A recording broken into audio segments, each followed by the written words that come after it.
Welcome to 8,000 Miles to TapTown. My name is Finbar and this is Daniel Schell Tappistry.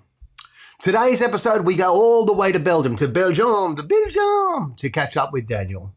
Daniel is an incredible musician and composer, someone who weaves together patterns of sound and harmony, whether he's playing his tap guitar, whether he's composing for opera or making music for cinema, whether he's playing and recording Indian or African music, whether he's working with a contemporary chamber ensemble, all the way to teaching and building academies of music. There seems to be no end to the evolution that is Daniel Schell. A truly unique individual as an artist, but also as a person who can bring people together with a similar passion for creation. So enjoy the conversation, enjoy the journey. Daniel Schell.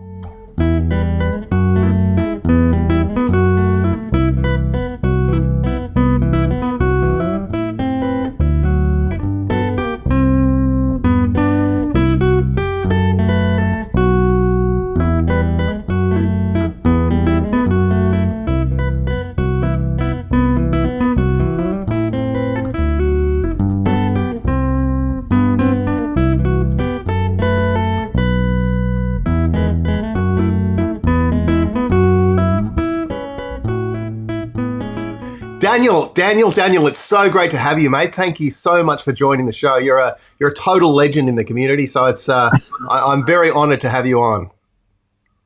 I'm very glad to. We met already a few times, Finbar, and we have many tapping friends in common, so I'm just very glad to participate.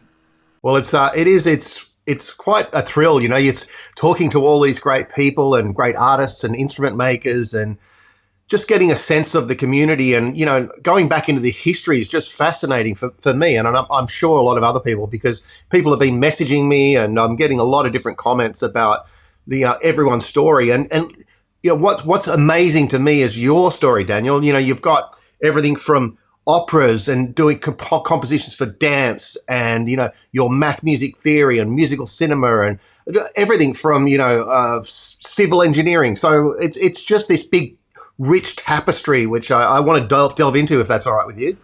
Okay, with pleasure. Okay, cool. So let's start at the beginning of this massive tapestry. So civil engineering, you started there, is that right? Yes, at the university I studied civil engineering. I was very much interested into applied maths, right, and optimization techniques, because as you know, I am using those techniques in my work as a composer in order to connect chords. And that is also a reason why I liked so much the tapping instrument, because it was Cartesian, you know, it was logical. Everything was in fourth. And so I have very much an engineer mind, and it's very close to be a composer, I think, personally, yes. Wow, you know what? That blows me away, because part of my career is I've developed software and coding, and people have often asked me about that. And in my other series, Raiders of the Lost Art, I interviewed some friends who are big software developers in America, and we talked about the correlation between math and music and code, and so it's just awesome to hear you say that. Yeah, well, it's very close somehow, you know. I was very puzzled by some problems of harmony. And then I found solutions using, I work with Ola Rintakowski, who is a Lisp programmer. You know, Lisp is famous, a legendary symbolic language, and which is very, very nice to music. And also I work at the IRCAM using the open music and the math music seminar. And I found very interesting solutions, which are developed on my websites, you know, about this optimal music theory. And also we have some problems in tapping that, like the 4-note chords, you know, we developed 4-note chords. And one interesting problem was to describe the 4-note chords. And it's actually very much mathematical. So looking at that, you know, like I think at least for me, the whole tap guitar or whatever you want to call it, it made the visualization of what I was doing very much more symmetrical. I could see the patterns a lot easier on that instrument. Would you agree with that? Absolutely. Yeah, that's why. But I am not against tunings in fifth and fourth, because tuning in fifth is very good for some situation. Yep. And tuning in fourth, if the fact is that then both sides you play the same thing, you know. Right. And but tuning in fifths offers some facilities when you play, for instance, only chords. And then you have players like Randy Strom who are just playing fifth like they were playing fourth, and Jim Lampy also, they are very much at ease. It's perhaps more difficult for reading. When you have to sight reading, then people are more on fourth fourth, like people like Wolfgang Dice, who are monster, who can read almost everything what I write. They play in fourth fourth. But somehow the fifth is symmetrical because, as you know, when you look fifth from a side, it's like fourth. Yeah. Let's stay back at the beginning, right? So you've done your civil engineering, and then you did this operational research. What's that? Operational research is just, for instance, you have different theories. For instance, queuing in on motorways. How does a queue form, and how can you evacuate? It's optimization techniques. Right. So it's a lot about optimization. You know. Right. Okay. Then you have problems of stock inventory, how to replenish. So thousands of problems of optimization applied to the real world, and that was very close to what I was searching in my search over harmony problems. Right. And also on the tapping, you can do like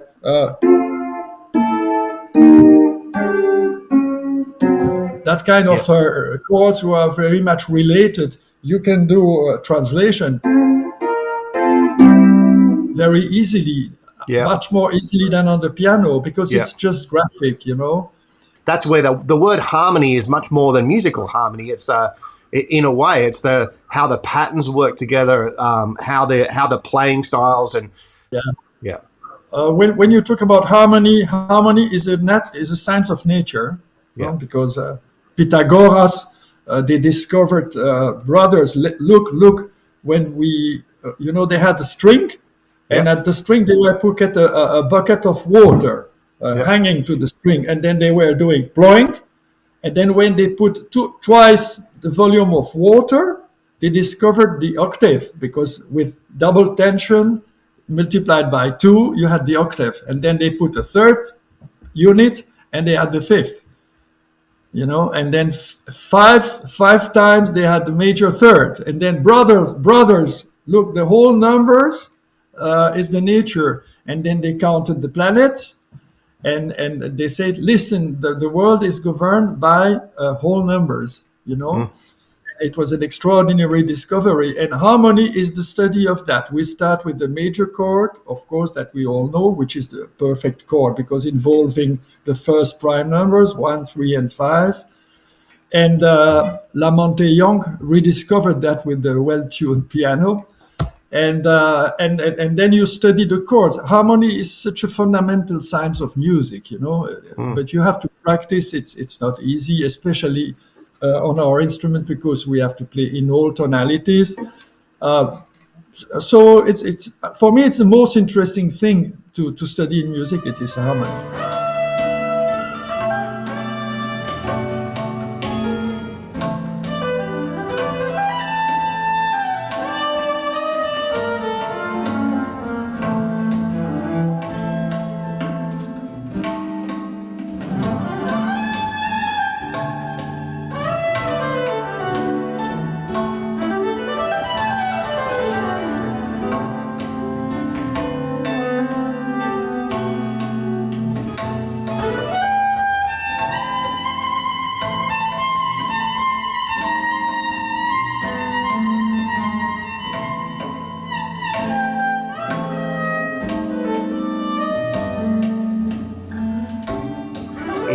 I don't know. It's a really fascinating element. So I just find your background is really interesting in how you took that background and then how you evolved into music. So were you always involved in music when you were doing your science and your mathematics in the early days? I was always into science. It's true, but I was also in nature very much. That's why I made mining engineering, because at the time where I studied in 68, I finished in 68, there was no applied maths. So I went to London to LSE to study operational research. And in the university, I was part of the jazz band of the university. And in London, I was playing a bit all over with people there at the time. So I was always in both. Yeah, right. That's awesome. That's so good.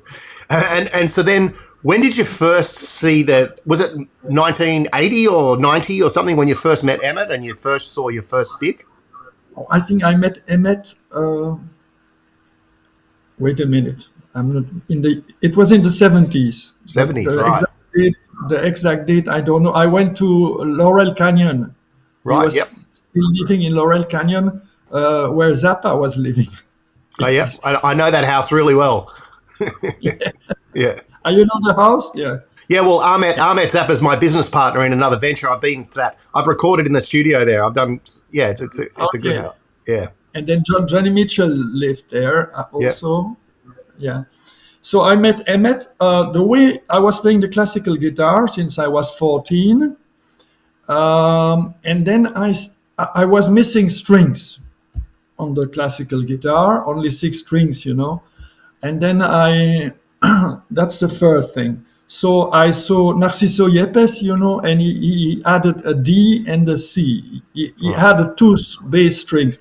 That was in fact to come back to the theorbo and the lute, adding extra strings, So that was the first thing. So I was looking for an instrument which could bring more strings and play harmonies, big chords, large chords.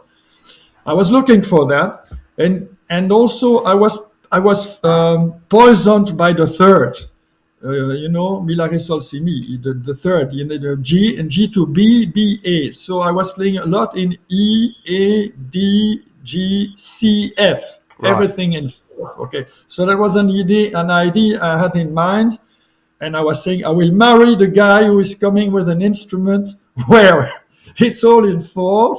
And I can play big chords. And suddenly this guy arrived because I had a guy who actually Emmett came in Brussels with Weather Report. You know that he made the first part of Weather Report for a tour. Right. And then he met a guy who was a classical guitarist, and he bought the stick, but then he was not interesting. A guy called Bart Carrette, who is part of the history. He was one of the first stick player, the first contact in Europe of Emmett, Bart Carrette. And then he came to me saying, no, it's not for me. Then I say, what is that? And he says, I leave it for you, the stick, I leave it for you. I was not interested, but then I discovered, that's it. Wow. And then that changed your life, right?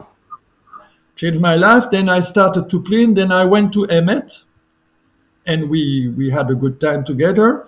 And I started with Emmett the European Stick Seminar, and so we did first together a tour in Hanover and in Lille, France, and then I continued the European Stick Seminar with Joliffe.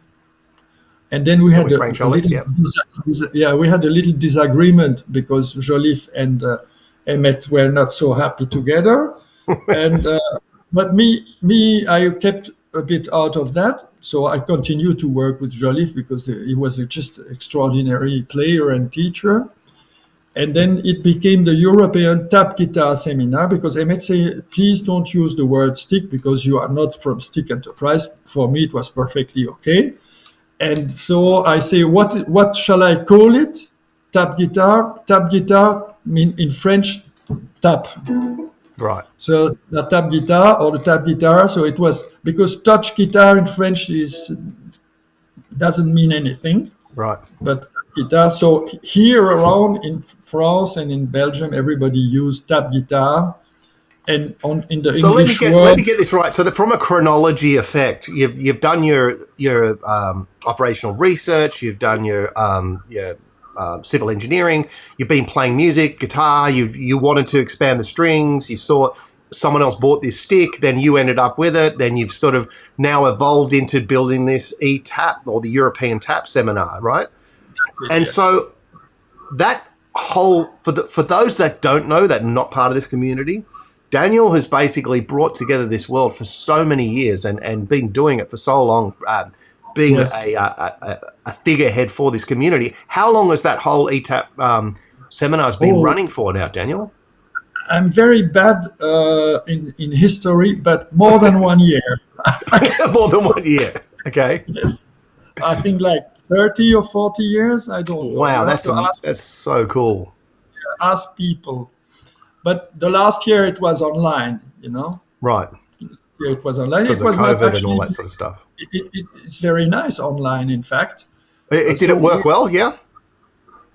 Great, just great. We have a schedule. It's 1 week. It's always the second week of July. So like from 5 to 11 July, and then you stay home and you receive a schedule and you meet Jim Lampy, Jim Wright, Randy Strom, and the main guest, me, of course, because I keep like more straight to sight reading and harmony, you know, my specialties. Yep. And we have our main teacher is Kai Kurosawa, right? Who is really, let's say, the most advanced player in terms of concept. He's really coming from planet Mars, you know. He has everything different. He's playing uncrossed, mirrored, but he has the strings in the middle. Yeah. Okay. He's right-handed, but he plays the left hand on the melody. Yeah. And he has fretless. It's very. Yeah, we had him on one of the shows. That's it. Yeah. Yeah. So people know him, but I think he's a star. So really, and also he's very well educated. He's very clear in his developments. So we have him, and of course we have other famous. We have Kuno Wagner, who is a tapper but playing drums, and of course we have Wolfgang Dice. Wolfgang Dice is studied. All studies. He's playing actually guitar, banjo, theorb. He plays baroque music. He plays jazz, and he reads incredible. Yeah, right. So you have lessons with a little bit different people. Also, we have Thierry Carpentier. So on one day you see at least 3 prominent tappers, and you have lessons. So it works very well. Right. So, what made you, Daniel? What was the catalyst that you thought, you know what, I need to put a seminar together? What was it that made you think that a seminar is what the world needs? I tell you, I want to learn. Right. I want to learn. I'm interested in learning, you know, because it was not very clear. I love Emmett. He's a genius because he discovered this, you know. Yeah. But then he was not a reader first, and so he started to invent systems of fingering, also not using the pinky, and those ideas are not modern. Those ideas are more restricting, and there we didn't agree. Okay, we didn't make a dispute, but we did. I didn't agree with him. I say, listen, you have the Berkeley method using 4 fingers with advanced concepts. Let's do that for the tapping guitar, and I did that. So I developed the MySpace books, right, which is 2 volumes. Yep. I started to collect compositions from tappers, you know, making the notation. I made a crusade against tablatures, because tablature is bad for player. They go on a bad way. Everybody should learn to read notes, because it's much more interesting. And so I wrote the 2 MySpace volumes, and then I wrote 6 sight reading books called The Path, which are a replica of the microcosm of great guru Bela Bartok. You know, microcosm is 6 volumes, so I tried to develop that. Okay. And so since then I had many students who are confident in the way that I present things in a logical way, and very close to the classical pedagogy, in fact. It's just a classical pedagogy adapted to the tapping guitar. So you started off with the seminars and you did that to learn. At what point did you start to then become a teacher? Well, I was a teacher first year, but I was teaching more harmony, on the tapping guitar, and because I like to play jazz. I go in cafe and I play jazz for a few bucks, but I like it because I think playing jazz is so important, because it's the basis of knowing harmony and understanding harmony. That's why I do. And we had a lot of concerts. When you come at ETAP, in that time you had a concert every night. We were traveling at night with the bus, and we were playing everywhere. And in the day we were having lessons. Plus we were in a big camp, music camp, so it was very nice atmosphere. And we always had like jazz guys like Frank Joliffe, so we always went to. So it was very nice.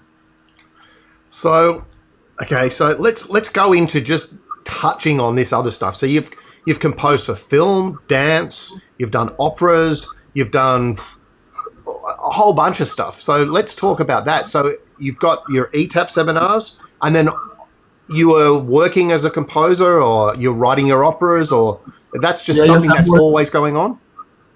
Yeah, I'm writing a new opera now. Believe it or not, I got the rights to write an opera on text by Jack Kerouac.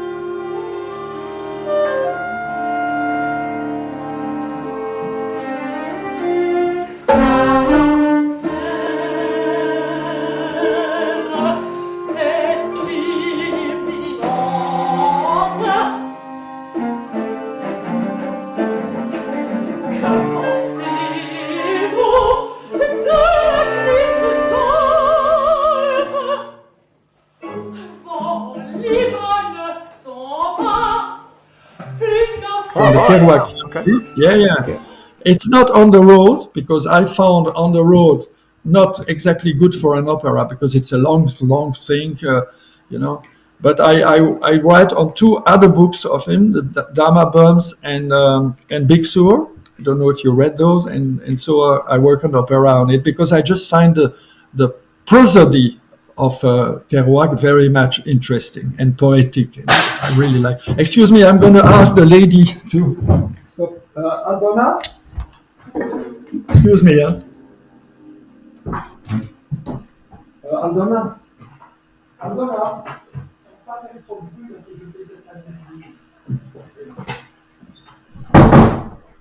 Sorry. Voilà. Yeah, we were talking about the other things I'm writing. I wrote five operas till now. Hang on a second. Just wait. What we'll do is get yourself seated, and then we'll, because I'll cut in here. Okay, sorry. I just put my. Okay, there we are. Okay, so about operas. Yeah. So tell me about the other operas that you're doing. I did 3 operas with a very well-known writer. Her name is Amélie Nothomb. She is very successful, and so it helps, And also she's writing marvelous novels, so I wrote 3 operas with her. And in the first operas, actually, there was a tapping guitar part played by Wolfgang Daas. Oh. And then the other ones were more like in orchestras, in opera houses. And then the director said to me, "What is a tap guitar? Sorry, I don't have a tap guitar player." So I replaced by piano or guitar and bass or whatever. And then I wrote different operas. I also wrote an oratorio called Ishayo Oratorio, which is on Bandcamp. And it is on poetry by African poets. So it's very interesting. Yes. People from Zimbabwe, from Burkina Faso, I am in contact with them, and it's a big show. What instruments are there? Like what, Daniel? Like what are the instruments? What's the makeup of that opera?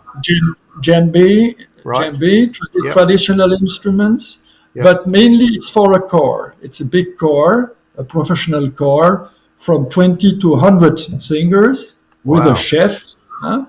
The next chef will be Dirk Brosset, who is a famous conductor who conducts the LSO. So he's a big guy. And so I have much. It's very interesting. And you know, as I am a specialist of harmony, I like to write for chord because the chord is just a wonderful instrument. Yeah. So and then you also do this. You've got this this Indian music academy where you teach. Is that right? Yes. Alors, in fact, I studied more Indian music than Occidental music. Very strangely, I don't know why. You know, I was student at the university and I saw Ravi Shankar, and it was boom, a blow to me. I wanted to understand this music, and I still want now.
So again, I founded the Sanggita Academy in Belgium, and we worked with the Indian masters, including the biggest masters. And I of course, I was playing the tapping guitar, and the singers like to play with me because in India they use harmonium, which is terrible, and screamy, you know, and the tap guitar is very soft, and people like, you know, if I play.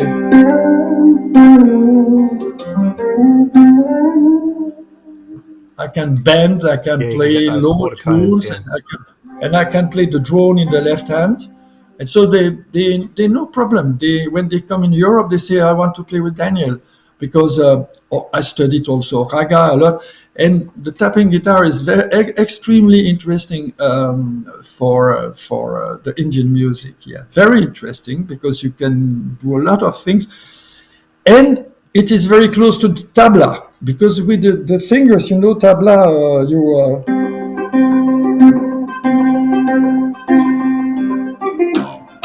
you just play tabla things with both hands. So right. If you take a set of tabla, you will be very fast, understand things in rhythmic independence. So yes, it plays for me It was important for me. And have you ever seen the movie Buckaroo Banzai in the 25th Dimension? No. Where the guy is a astronaut, a rock star, a scientist. You remind me a little bit of that. So you've done recapping it, you've done your civil engineering, you've done your the organizational theory or whatever it is. Then you've done the mathematics. You've written your own books. You're an educator. You've brought people together through ETAP. You do your Indian music. You teach through that. You do African music. You do dance, musical theater, cinema. It's just amazing, Daniel, what you've done. It's unbelievable. I like it. Yeah, it's great. I think it's awesome. So the big question is, what's next for you now? Well, in the next Ishango Oratorio is playing again in June. Yeah. So I have some compositions, and I'm fighting with Finale. You know, the logic finale for chord, Yep. famous like Sibelius, but it's finale. Yep. I know finale. To know finale well, because I want also they ask for look, to be totally honest, I spent my time on Logic, and Logic's got a lot of its own dramas in score and notation. So, I use Guitar Pro 7 these days. I just gave up on trying to get that to be stuff honest, right. I also had Logic, but 20 years ago, and I left for finale because Logic for notation is not that great. No, I found that out. But finale or Sibelius, I mean, those are really professional. And now you have a free one, an open one, Muse Score, which is actually excellent. Yeah, it's excellent. You just download for free, and it's just wonderful. yeah. But for big orchestral scores, finale is, I think, unrivaled. Right. Everybody says it's the best, including I see some conductors who say that finale is the best for large score orchestral scores. Yeah, well, I don't use it on anywhere near the level that you do. I was just transcribing some of my stuff. So I spend most of my time not actually writing, just creating stuff with my stuff. If you are writing for guitar, also you can use finale, because finale, even there is small versions of finale, and it's very good for I don't like tablature, but people who use tablature are very happy with finale. Yeah, well, I might give it a go. I'm not transcribing. I transcribed some stuff on my last album, but I've got other projects I'm working on now. So, but yeah, that's a good tip. I'll certainly look into it if I need to. So yeah.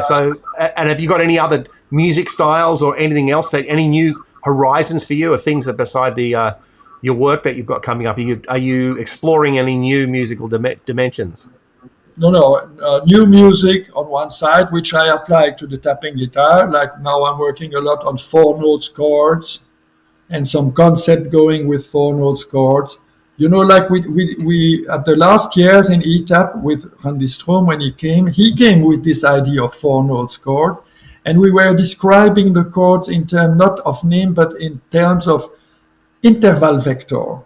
Yep. So instead of saying it's a C major, we say it's a 4-3-5 chord. Okay. Yep. Why? Because major third is 4 half tone, minor third is 3 half tone, and so it's very interesting because you can develop a 2-2 chords or 3-3 chords or a 6 whatever. It's interval vector.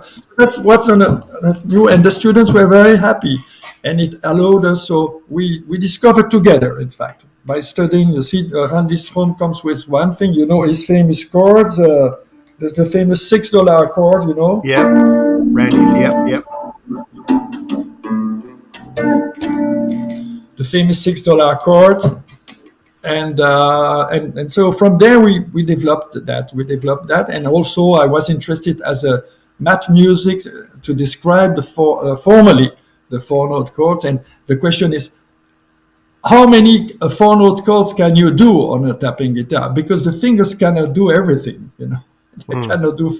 I think for me, Daniel, one of the thing that really blew my mind is because I've spent a lot of time playing and years of theory and all of that sort of stuff, was when it's only been 2 years since I've been sort of playing, but as soon as I could start to map the fingerboard, because what I did was spent some time learning the fingerboard and where the note intervals are, and then just by playing 2 chords over each other, because I'm a guitar player, I never really, even though I could do like 8-finger tapping, I'd use it in a solo rather than in a composition. But once I had the two string sets there, and I could play a chord, like a polychord, a chord on a chord, and I could see the intervals, then all of a sudden this whole world of harmony opened up to me, and I could see all the extensions, and it made sense how piano players play and why all these jazz chords, why they exist, and the voicing and the voice leading, all of that sort of stuff is all laid out visually on a tap instrument. So that's what blew my mind, is how I learnt all this stuff, but it became unlocked once I could see it on a tap fingerboard. Yeah. Especially that I came with this idea that you see them. No. Where are they? There. You see the white dots? Those are called the C dots. And then with this, you see your notes as clearly as on a piano. And also the big advantage, you can move your C dots, so you can use any tuning you want. You're not fixed to a tuning. with idea I hate, because I changed my tuning 80 times, I think, since I started. Right. I just take the C dots away, put them a bit higher, a bit lower. Yeah, right. If I have, small travel tip, I call them tip towers. Tip towers. I have small travel. I put the C dots and hop. That's it. I can play on them. So for building chords, that's a very important thing. Like you can.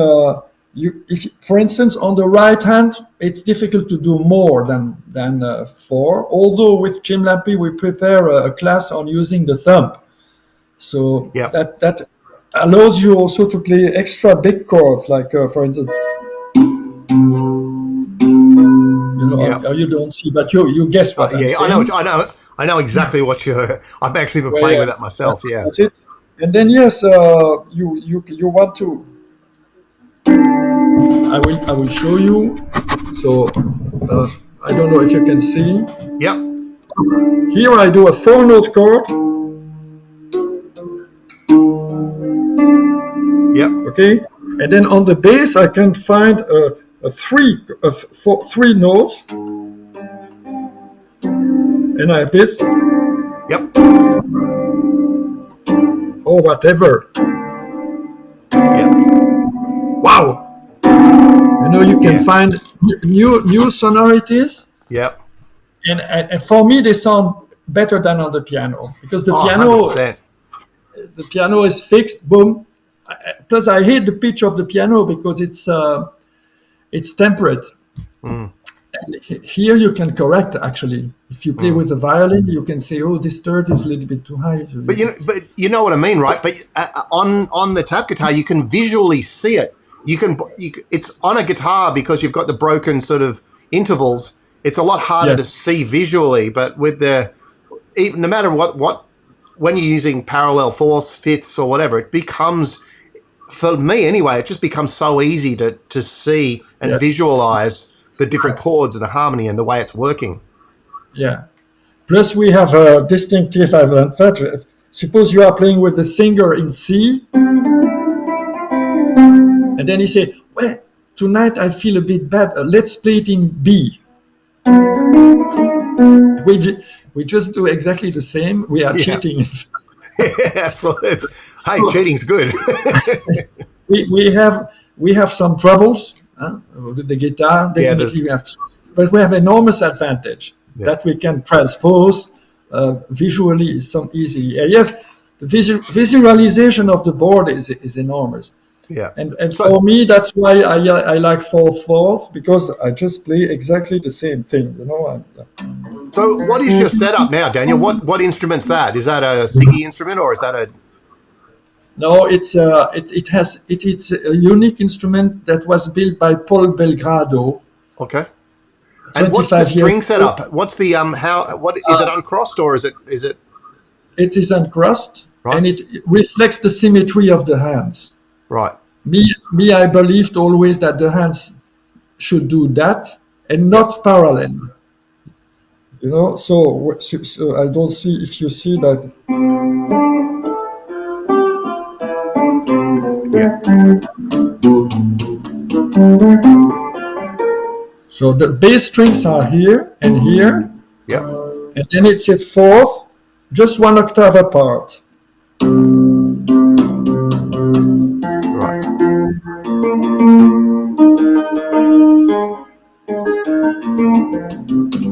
So it's very easy for the mind to find exactly the same thing. Yeah. Exactly the same motifs. Yeah. Right. So you want to do whatever. Well, mate, we're sort of.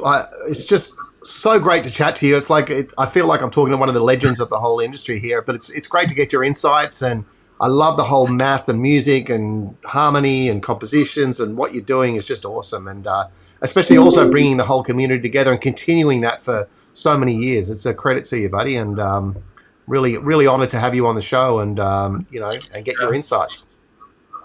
Okay, I like also the way you act and you interview everybody, and it's very nice. Thank you, Finbar. Definitely. Oh, mate. Well, it's I'm just like you. I'm doing it because I like to learn, and I love to make these connections all over the world. And it's a great community to belong to. It is, yeah. Yeah. I plan to go to Australia. I hope they will accept me, not like Djokovic. Oh no. Well, you'll be right. I'll say a few words to customs for you. No, but if you ever come here, you definitely got to hit me up, and I'll show you my version of Australia. Okay, great. Yeah. All right. It's just you were born in Australia? I was actually born in Liverpool, in England, and I've spent a lot. I spent 8 years in America. I spent time living in France and Spain and Germany. So I've spent a lot of time living in different countries. But Australia is a nice place, but it's for music. It's not the best for me, but it's a beautiful place to live and great people. So Yeah. You are in Melbourne. In Melbourne, yeah. Melbourne, yeah. You have a tapping community there. Some people. Not really. There's a few stick players I've caught up with, but as I say, I'm quite new to the instrument. I'm just burying myself into my war guitars. I've got a new one coming, so I just I do a lot of, just like you, I do a lot of different things, and but I'm looking to, hopefully, like you are, trying to get more people involved into the instrument and explore it and open a whole new dimension of their playing and just That's good. Musical aspiration. Well, you are welcome at ETAP. It's a long travel for you, but you are welcome. We would be so happy to see you at ETAP. I actually love traveling to Finland. It's one of my favorite places at the moment. So as soon as the borders open up, I'll probably head back over. So if I'm not too far away, Finland, you have Ola Rintakoski, who is my fellow, who worked with me on. He's not tapping anymore; he's playing accordion, but he helps me building this harmony calculation. He's a specialist in Lisp, and we made a few conferences together, and he helps me developing this program of searching paths for harmonies. Okay, well, mate, look. The world's a big world, and we'll hopefully now post-COVID we'll be able to get and see each other, and I'll definitely take you up on that offer, and I'll definitely come and see you somewhere in the world sometime soon. Okay. All right, buddy. Take care. Thank you, buddy. Bye-bye. Have a great day. See you. See you, buddy. Salut. Bye. Merci beaucoup. Ciao. Salut.